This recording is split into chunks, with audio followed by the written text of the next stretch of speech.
Bom dia, pessoal. Estamos aqui com mais um Pode Crer. Eu sou o Daniel, Rafael, Ana Júlia, pastor Limoli aqui, Fernando Limoli. E a gente está fazendo um trabalho sobre sermão. E a gente está aqui para entrevistar o pastor Fernando Limoli para saber como é, né? Como é que prega, como é que se prepara, como é que faz o desenvolvimento. E a gente vai fazer algumas perguntas. Bom dia, pastor. Como é que você está? Está bem? Bom dia, estou bem. Em primeiro lugar, agradecer pelo convite, participar aqui com vocês e realmente é um trabalho muito interessante, importante saber como se prepara um sermão, né, e entre outras questões envolvidas a isso, porque falar da palavra de Deus no púlpito é uma responsabilidade, primeiramente diante de Deus, em segundo lugar diante das pessoas, e é muito importante a gente falar sobre isso, sobre esse assunto. Sim. Certo. Eu acho que vai ser eu que vou começar, então vamos lá. Pastor, como é que você se prepara? Tipo, da onde é que vem o tema? Deus te revela? Você faz uma devocionalzinha de manhã assim e fala: Nossa, achei legal esse tema, assim, vou pregar hoje, assim. Ou a próxima vez que eu vou pregar, eu vou falar sobre isso. Então já deixa eu anotar assim. De onde é que sai o tema? Tudo bem, o tema de uma mensagem, ele é revelado pela própria palavra de Deus, não é? Um pastor, quando cuida de uma igreja, ele entende as necessidades espirituais da igreja, o que a igreja precisa aprender e entender. O pastor ele tem a principal função de pastorear o rebanho, e pastorear o rebanho no sentido espiritual. E ele faz isso por meio da palavra de Deus. Então ele desenvolve temas, né, que vai de encontro com a necessidade espiritual da igreja, e é revelado isso através da palavra de Deus e, sem dúvida, também pela oração, pela a intimidade que ele tem com Deus, pela forma como ele quer pastorear, com o que ele estudou da palavra de Deus no Uhum. seminário ou na faculdade, enfim, e ele é chamado exatamente para isso, como diz lá Pedro, né, em 1 Pedro, que os pastores deveriam pastorear o rebanho de Deus, e esse pastorear o rebanho de Deus é por meio do ensino da palavra de Deus. E lembrar também que Timóteo era um pastor, um jovem pastor da igreja de Éfeso, e Paulo escreve 2 cartas para ele.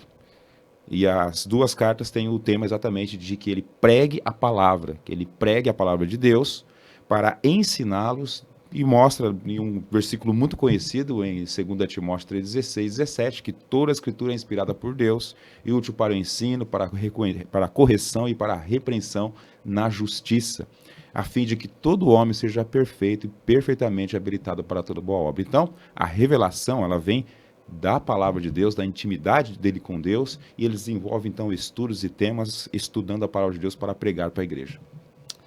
Certo. Valeu. Quem que vai fazer a próxima pergunta? Bora. Como é que você faz para ter uma vida melhor de pastor sobre a palavra de Deus? Muito bem, Rafael, muito boa a sua pergunta, né? Eu acho que é importante para o pastor ele pregar o que ele vive. É claro que não existe nenhum pastor perfeito, né? Nós não somos perfeitos, né? Somos limitados, somos pecadores, né? Mas como diz a palavra de Deus, quando nós pecamos, nós pedimos perdão a Deus e nós não andamos na prática do pecado. Pecamos, mas não andamos na prática do pecado. Agora, essa pergunta é interessante porque o pastor ele precisa ter comunhão com Deus, né? E o que ele faz para ter uma vida melhor com Deus, sobre a palavra de Deus? Em primeiro lugar, ele deve ter uma vida de oração, uma vida de confessar os seus pecados, uma vida coerente com sua família, coerente com o seu povo, com a comunidade, com os de fora, como diz também Paulo a Timóteo, né? E ele deve, então, praticar, né, a palavra de Deus, ele deve viver de acordo com aquilo que Deus ensina, né? Em Romanos 12, 1 e 2, que ele deve viver como sacrifício vivo, santo e agradável a Deus, que é o culto racional, e não deixando se levar pelas coisas deste mundo, mas sim por aquilo que Deus o chamou para fazer como pastor. Então, ele se aprofunda, ele tem uma vida melhor através de estudo da palavra, através de oração e de comunhão com Deus, confessando seus pecados, orando e buscando ao Senhor. Então, pastor, desde o pecado de Adão e Eva, né, desde que eles decidiram ouvir a serpente e comer o fruto, todo ser que passou a nascer a partir dali nasce naturalmente com um coração pecaminoso. Nós somos pecadores, mas eu queria saber como que a gente faz pra gente tentar ao máximo evitar pecar e como a gente faz pra viver uma vida conforme o coração de Deus, evitando ao máximo pecar. Muito bem, boa pergunta, Ana Júlia. Sem dúvida que a palavra de Deus nos ensina lá em Gênesis que a partir do pecado de Adão, todos pecaram. Isso também em Romanos 5,12 diz, né? Portanto, por um só homem entrou o pecado no mundo e assim todos pecaram. Ele também vai dizer que por um só homem veio o perdão, a justiça, Jesus Cristo. Como nós devemos fazer para evitar viver uma vida pecaminosa, né? Nós temos diversos textos na palavra de Deus, podemos falar a manhã inteira aqui sobre isso, mas eu queria citar Gênesis 4:7, lá no início, quando os filhos de Adão e Eva, né, Caim e Abel, quando eles tiveram ali o seu tempo de ofertar ao Senhor, e Deus ele tratou com Caim, né, e falou que Caim ele não procedeu bem na sua adoração ao Senhor, e ele matou o seu irmão Abel, né? E sabemos daquela história. E Deus fala uma coisa muito importante para Caim ali de forma graciosa. Ele diz assim, Gênesis 4:7, diz assim, por que você anda chateado, ou por que você anda irritado? E por que você está assim, de cara fechada? Se você fizesse o que era certo, seria aceito. Mas você não fez o que é o certo. Portanto, o pecado, ele fala, o pecado está à porta.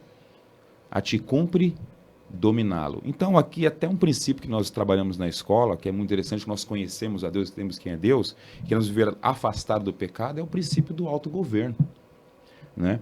O pecado está ali, à porta. Cumpre a nós dominá-lo, né? E como nós podemos dominar o pecado? Através de uma vida obediente a Deus, né? E toda a obediência, toda vez que a gente se coloca diante de Deus para não pecar, é um sacrifício. É um sacrifício que devemos fazer contra a nossa própria vontade. Também, todo o pecado, ele tem um escape, né? Quando nós pecamos, é porque realmente nós queremos pecar. 1 Coríntios 10:13 diz assim, que não há tentação acima das nossas forças, ou seja, fora da nossa realidade humana. Mas Deus é fiel e nos dá sempre um escape, né? Não quer dizer que Deus vai nos tirar lá do pecado, a responsabilidade é nossa. Mas ele nos dá o escape, por quê? E qual é esse escape? Ele é fiel, ele não dá nada acima das nossas forças. Nós temos condições de lutar contra o pecado. Então, uma vida para evitar o máximo, né, até onde nos cabe, é exatamente entender a nossa suficiência em Jesus Cristo, na palavra, e de que não existe pecado que nos domine, né, desde quando nós nos comprometemos em obedecer de forma sacrificial a Deus. E o que você diria para uma pessoa que está presa a um pecado, o famoso pecado de estimação? Porque às vezes, contei uma mentira aqui, fiz isso aqui, mas o que você falaria para uma pessoa que está presa a um pecado específico que, tipo assim, ela tem muita dificuldade de parar de fazer aquilo? Sim, existe hoje até um tratamento, né? Alguns falam terapia, mas eu chamo de aconselhamento bíblico, que pessoas que estão presas a um pecado, muitas vezes, não que elas não tenham capacidade, mas elas precisam de alguém, elas precisam de ajuda, né?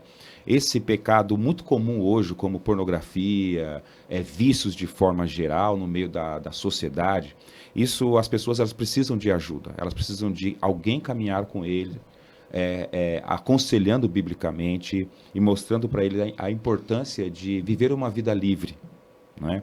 E esse caminhar, ele é contínuo até um certo tempo, para a pessoa entenda que a partir do momento ela vai andar com as suas próprias pernas para não pecar contra Deus. Mas existe sim o pecado escravizador, nós chamamos de pecado escravizador, ele escraviza a pessoa. Mas não significa que o pecado tem poder sobre a pessoa, porque Jesus fala, conhecereis a verdade e a verdade vos libertará. Nós somos livres do pecado, né? Livre no sentido de que não quer dizer que nós não pecaremos, mas livre no sentido de viver longe dele e viver livre para adorar a Deus. Agora, Júlia, é importante essa caminhada com a pessoa. Por isso que a comunhão com Deus, ela está intimamente ligada à comunhão com o próximo. Nós precisamos uns dos outros. O pai aconselha o seu filho a não pecar. O filho pode aconselhar o seu pai a não pecar. A esposa aconselhar o seu marido e assim por diante. Igreja aconselhar um ao outro. Isso temos também muitos textos na palavra de Deus que Paulo fala aos Colossenses: aconselhai-vos mutuamente um ao outro, conversem um com o outro, né, reciprocamente, converse e encorajem um ao outro para viver para Cristo. E nós precisamos disso. Nós temos muitas afinidades, conversamos sobre muitas coisas, mas infelizmente talvez o que falta no nosso meio, que ajudaria muito, é a gente conversar um com o outro sobre nossas lutas. Confessar os nossos pecados. Olha, Daniel, ora por mim, eu estou com uma dificuldade muito grande, converse comigo, vamos conversar, vamos caminhar junto. Rafael, eu preciso da tua ajuda, e assim por diante. E não só com o pastor, mas talvez uns com os outros. Porque é importante nessa caminhada com Deus, caminharmos juntos, para vivermos longe de todo o pecado. Uma última pergunta que eu queria fazer.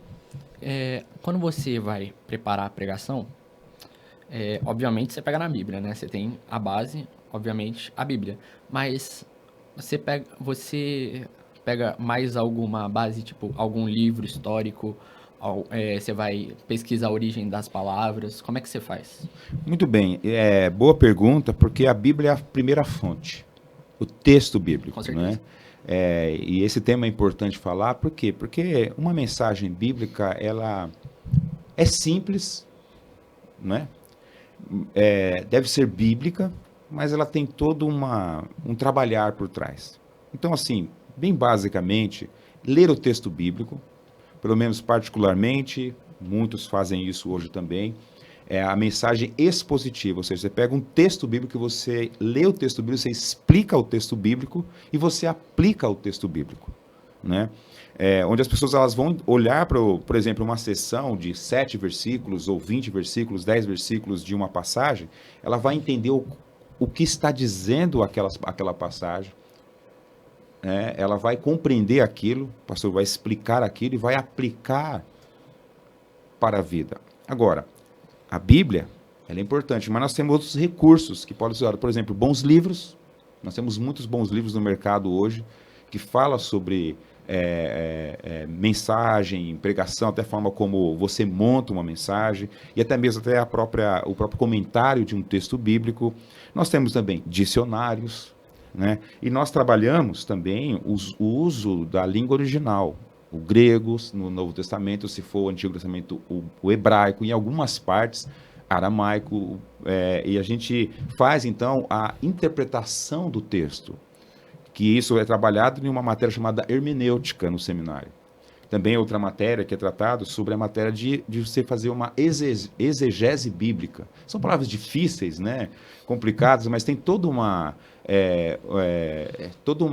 degraus que nós vamos subindo até chegar onde nós temos a compreensão do que o texto diz. Isso é importante, porque o que acontece, que pode acontecer, muitas vezes a gente falar uma coisa sobre o texto, mas o texto não está falando sobre aquilo. Né? Nós temos que entender o contexto, temos que entender o que está dizendo, o pano de fundo, histórico, cultural, né? Enfim, é uma série de disciplinas, nós vamos aprendendo que tudo vai convergindo para exatamente trazer ao público na igreja a mensagem do Senhor contextualizada para os nossos dias de hoje. E isso é fantástico estudar sobre isso, até dou a motivação para estudar, porque assim, a Bíblia ela é fantástica, a Bíblia ela é um livro atual. Foi escrito lá muito tempo atrás, num outro contexto, mas ela é atual. Jesus mesmo falou assim, o mundo vai passar, as minhas palavras não. Né? É interessante que o ser humano, ela falou do pecado, a Júlia, o ser humano ele é o mesmo hoje do que era antes. Ele tem as mesmas dificuldades, as mesmas ansiedades, os mesmos medos, os mesmos pecados, a mesma inveja. os mesmos vícios, as coisas vão mudando, mas o ser humano ele é o mesmo. Ele nasce pecador. E como eu gosto de dizer, ele nasce pecador e ele vai crescendo, desenvolvendo, ele vai aprendendo mais a pecar, sujando cada vez mais, e a palavra de Deus é que o limpa. Né? É que o limpa, e isso é feito, Daniel, por meio do ensino, do sermão, da palavra. Então, é uma série de fatores, Dani, que a gente trabalha e estuda para chegar àquele ponto de entregar a palavra de Deus. E eu termino dizendo assim que preparar um sermão, preparar uma mensagem bíblica é uma responsabilidade e vocês logo vão fazer no ano que vem, né? Praticamente cada sermão que você trabalha é um TCC. Né? A gente gasta 8, 9, 10 horas estudando um texto bíblico para pregar no domingo. Para que a gente tenha as informações certas, corretas, porque nós temos que entender que estamos diante de Deus e diante de pessoas, é uma responsabilidade muito grande. E uma coisa muito importante para uma mensagem fluir como deve fluir, dentro da vontade de Deus, é quando nós também fazemos isso diante de Deus em oração. Sim. Em comunhão com Deus, em consagração da vida. Né? Podemos ter desenvoltura e falar muitas coisas bonitas, coisas que as pessoas vão ficar maravilhadas e vão gostar, mas não terá o impacto que deve ter se esse que fala, ainda que ele fale bem, mas se esse que fala, se ele não tem uma vida consagrada a Deus. Você até falou da oração e de ler a Bíblia, né? Uhum. Eu ouvi uma pregação, eu não lembro de que pastor, agora eu não lembro de cabeça, mas uma pessoa chegou pro pastor assim e perguntou: pastor, qual que é mais importante, orar ou ler a Bíblia? Aí eles responderam assim: qual asa do avião é mais importante, a direita ou da esquerda? Uhum. Muito bem, uma boa ilustração. É isso mesmo, é palavra e intimidade com Deus. Atos capítulo 6, versículo 4, mais ou menos ali, de 1 até o 4, a igreja estava crescendo, desenvolvendo, e aí as pessoas estavam querendo ser servidas, e muita gente para ser servido, órfãos, viúvas, tanta gente. Aí os apóstolos pararam e assim, fizeram uma reunião, falaram o seguinte: nós vamos escolher homens para servir as mesas, porque nós, os apóstolos, nós temos que dedicar a duas coisas: a oração e a palavra. Eles tinham que orar e eles tinham que se dedicar ao estudo da palavra de Deus, que era o Antigo Testamento deles, né? Sim. Para exatamente passar ao povo as informações corretas daquilo que Deus estava fazendo no meio da igreja. E a palavra de Deus estava crescendo, desenvolvendo, e ali estava crescendo a igreja, e tem uma informação interessante lá. E crescia a igreja. 3.000 pessoas, 4.000 pessoas, 5.000 pessoas, lá em Atos 28 vai chegar quase 20.000 pessoas naquela igreja, e aí diz o texto lá, e a palavra de Deus crescia, e o povo então ia se multiplicando pela palavra de Deus, por ouvir a mensagem de Jesus Cristo, Salvador. Amém. Bom, sim. Como é que os pastores eles conseguem pregar sobre a verdade, sobre a palavra de Deus? Como é que os pastores conseguem pregar sobre a verdade, sobre a palavra de Deus? Sim. Então, falamos, legal a sua pergunta, falamos sobre isso. Eles precisam ter uma vida consagrada a Deus e uma vida de muito compromisso com o estudo da palavra de Deus. Né? Eu não aconselharia, né, a qualquer pessoa, vocês não podem fazer isso, todos nós podemos pregar a palavra de Deus, mas de colocar a pessoa para falar sem um estudo, sem um preparo. Né? A gente não pode cair nesse problema, isso nem os apóstolos caíram, nós não podemos cair nesse problema de achar assim, olha, eu vou ler um texto bíblico que Deus vai falar. Sim. Não é? Isso é muito, muito perigoso. Então, eles pregam a verdade por meio do estudo, por meio da dedicação, por meio da oração, por meio da consagração, e de algo que eles gastam mais tempo, como diz a ilustração, né?